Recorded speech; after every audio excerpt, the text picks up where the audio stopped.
Jeanne d'Arc est née en 1412 à Domrémy, un village situé dans le nord-est de la France. Son père s'appelait Jacques d'Arc et sa mère Isabelle Romée, et tous deux étaient paysans. Jeanne avait 3 frères plus âgés, Jean, Pierre et Jacques, et une sœur plus âgée, Catherine. La jeune fille grandit dans une période de turbulence politique, à l'époque où son pays traversait la guerre de 100 ans, qui était un conflit durable entre la France et l'Angleterre. Elle avait débuté en 1337, après la mort du roi Charles IV de France, qui n'avait pas laissé d'héritier. Le trône était revendiqué par Édouard III, roi d'Angleterre.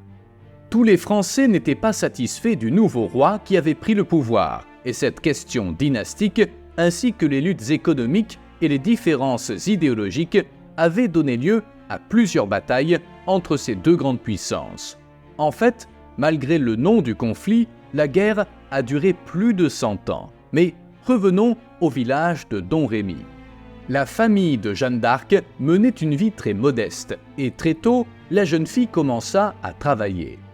Elle s'occupait du troupeau et sa mère lui apprit à coudre pour qu'elle puisse aider la famille à se nourrir et à faire le ménage. En raison de cette pauvreté et des difficultés du quotidien, la jeune paysanne n'eut pas le temps d'étudier et n'apprit jamais à lire ni à écrire. La routine de la famille de Jeanne, avec un travail intense dans les champs, était parfois interrompue pour aller à l'église. Toute la famille était profondément chrétienne et porteuse d'une foi intense. Pourtant, la vie douloureuse et paisible de Jeanne d'Arc se heurta à un événement inattendu. À l'âge de 13 ans, la jeune femme commença à avoir des visions et à entendre des voix qu'elle disait être de source divine. Elle lui disait qu'elle avait la grande mission de se battre pour son pays et d'aider à expulser les Anglais du territoire français. Comme le racontait la jeune femme elle-même, la première fois qu'elle avait entendu une voix, elle se trouvait dans le jardin de son père, et le son provenait de l'endroit où se trouvait l'église. Jeanne d'Arc déclara également que la première voix qu'elle avait entendue était celle de Saint Michel, et que, de ses propres yeux, et de manière très claire et palpable, elle avait vu ce saint entouré d'anges. Elle déclara également avoir entendu les voix de Sainte Marguerite d'Antioche et de Sainte Catherine d'Alexandrie. Selon Jeanne d'Arc, la voix était celle d'un ange et venait de Dieu.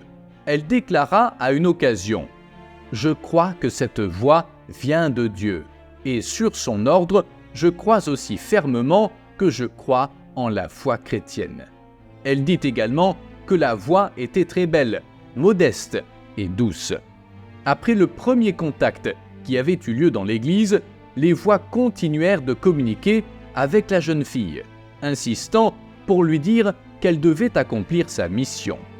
Elle devait parler à l'héritier du trône et lui révéler son cas. C'est alors qu'un jour, Durand Laxart, époux d'une cousine de Jeanne, l'emmena dans la ville de Vaucouleurs, afin que la paysanne rencontre le capitaine Baudricourt. Mais la rencontre entre les deux ne se passa pas bien, car le capitaine ne croyait pas à l'histoire de la jeune fille et devint très méfiant à l'égard de ses paroles. Jeanne, cependant, persista, et après environ 1 an, Baudricourt accepta d'envoyer la jeune fille sous escorte à Chinon, afin qu'elle puisse y rencontrer l'héritier. Dès lors, de la tête aux pieds, la jeune paysanne commença à s'habiller en costume d'homme. Lorsque Jeanne d'Arc arriva à Chinon, elle se rendit directement au château où se trouvait Charles VII. L'héritier fut intrigué par la situation, tout comme le capitaine Baudricourt, qui se méfiait également de la jeune fille. C'est alors qu'il eut l'idée de se déguiser parmi les nobles, se mêlant à eux dans l'une des chambres du château. C'était une façon de tester la paysanne. Elle n'avait jamais vu l'héritier auparavant, et il lui serait donc certainement impossible de le reconnaître dans la foule. À moins, bien sûr, qu'il y ait vraiment eu un contact entre elle et le ciel. Et, à la surprise générale, dès qu'elle pénétra dans ces lieux, Jeanne d'Arc le reconnut très vite. Peu après avoir été présentée à l'héritier, la jeune femme commença à se faire appeler Jeanne la Pucelle. Néanmoins, malgré cet exploit impressionnant, il fallait davantage de preuves de la véracité de ce que la jeune femme proclamait, et pour cette raison, la paysanne fut soumise à quelques tests. Le premier consistait en un test physique pour évaluer sa virginité et savoir si elle était pure. Cette vérification fut effectuée par des dames de la cour et plus tard par Yolande d'Aragon, reine de Sicile. Ils réalisèrent également un test spirituel, au cours duquel ils dialoguèrent avec elle en lui posant différentes questions sur sa vie personnelle et sur sa foi. Jeanne se montra lucide, cohérente et sûre de ses réponses. Elle fut alors envoyée dans la ville de Poitiers pour y être interrogée par un groupe de théologiens expérimentés et de grandes connaissances. Après une longue conversation et après avoir posé de nombreuses questions à Jeanne d'Arc, ils rendirent compte de ce fait. Elle parlait à tout le monde, en public et en privé, mais on ne trouvait en elle aucun mal, seulement de la bonté, de l'humilité, de la virginité, de la piété, de l'intégrité et de la simplicité. Jeanne semblait prête et déterminée à prendre le contrôle du front de l'armée française. Les membres de la famille royale et de l'Église étaient désormais prêts à la soutenir. Après les épreuves et après avoir gagné la confiance de la royauté et de l'Église, elle leur demanda d'écrire une lettre et de l'envoyer au roi d'Angleterre. L'écrit, dicté par la jeune fille, disait qu'elle avait été envoyée par Dieu, qu'elle était le nouveau chef militaire et que, d'une manière ou d'une autre, elle forcerait les Anglais à quitter la France. S'ils ne partaient pas à la demande pacifique qu'elle envoyait, ils seraient tués si elle les trouvait. Elle dit aussi que, s'ils ne l'entendaient pas à travers les mots qu'elle écrivait, son cri de guerre serait le plus grand que connaîtrait la France en 1000 ans. Elle fit comprendre que les forces célestes ne voulaient pas des Anglais sur leur sol.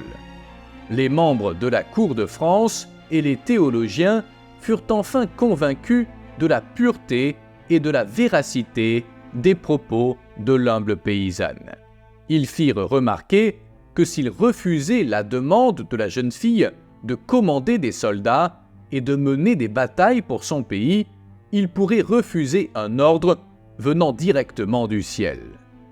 Compte tenu des circonstances, le roi lui remit une épée, lui témoignant ainsi sa confiance.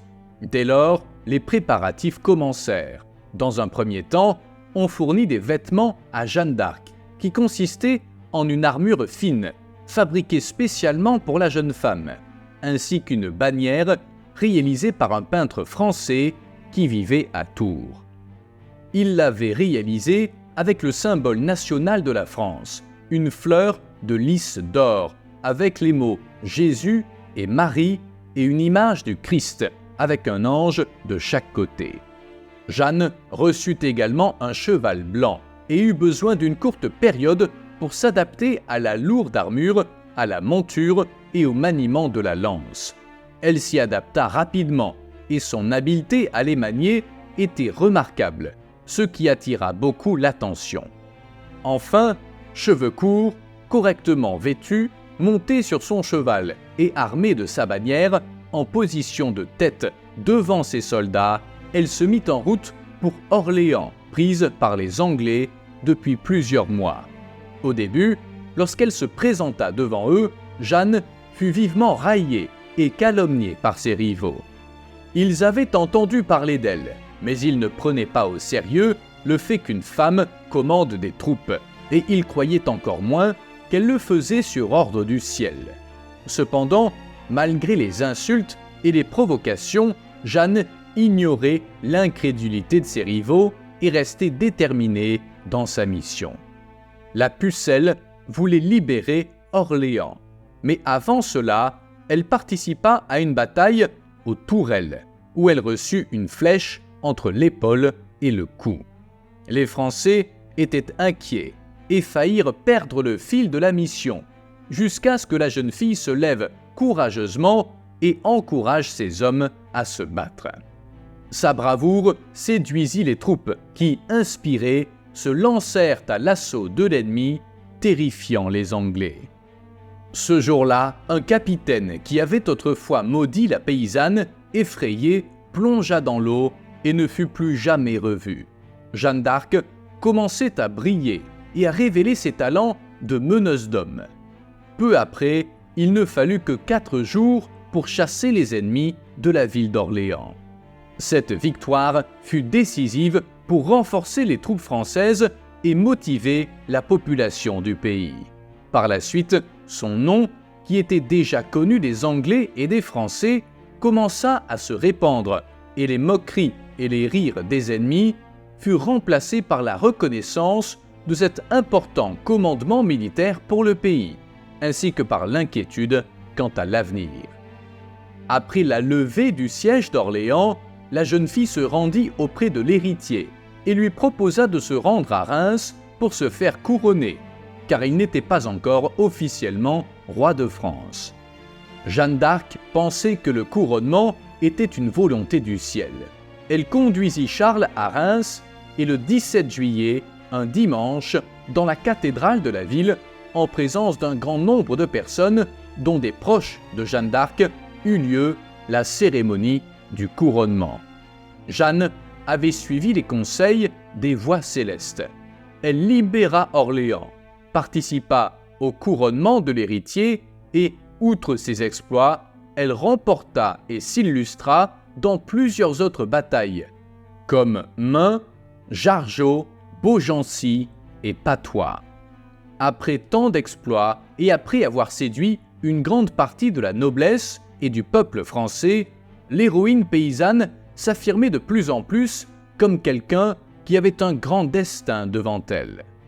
Mais Jeanne d'Arc avait accompli la mission ordonnée par les voix célestes. Son destin prit une tournure inattendue et tragique.